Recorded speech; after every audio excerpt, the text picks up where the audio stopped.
हाँ वीडियो थोड़ा करो। ये हम लोग विक्टोरिया हाउस में आए हैं।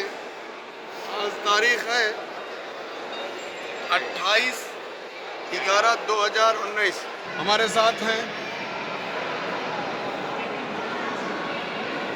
खतीब शाह खुरासा हजरत सैयद मौलाना सिब्ते मोहम्मद रिजवी मशहदी ईरान से आए हैं।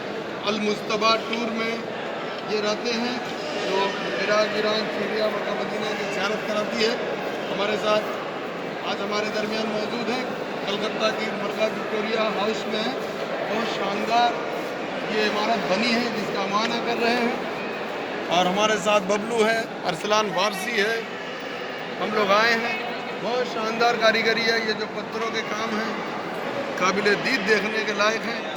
नक्काशियाँ बहुत ज़बरदस्त देख रहे हो, पेंटिंग आप वगैरह इसके बहुत बारे सुंदर में है। क्या बोल रहे हैं? यहाँ हमारा लगा। बहरहाल देखने के बाद एक अजीब सी हाँ, चीज़ आपको लगी है क्या वाकई महसूस इस हो जगह रहा है? पहुँचने के बाद कि उस ज़माने की हुनर नुमाई एक आज इस ज़माने की होती है जी।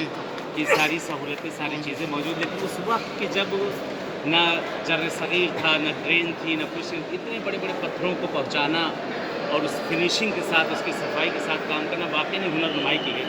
खास तौर से यहाँ जो पेंटिंग बनाई गई है, पेंटिंग जो बनी है, पेंटिंग ये वाकई में देखने वाली है। यानी 150-200 साल पुरानी हो गई। तकरीबन 200 साल से ऊपर पुरानी पेंटिंगें हैं और इसमें जो कलर का इस्तेमाल किया गया है, यानी आज के कलर जो है चले जाते हैं, ये सोचिए उस ज़माने के कलर हैं और अभी तक उसी तरीके से महफूज हैं, उसी तरीके से बचे हुए हैं। ये वाकई देखने वाली चीज़। हिंदुस्तान में ये बहुत बड़ी नेमतें हैं। ये यहाँ जो बहुत बड़ी नेमतें हैं कि बस इसको बचा ले जाए, ये सब चीज़ों को वही हाँ, कमाल हाँ। है, इसकी फिनिशिंग कर ले जाए वही कमाल है। जी, चलिए अब हम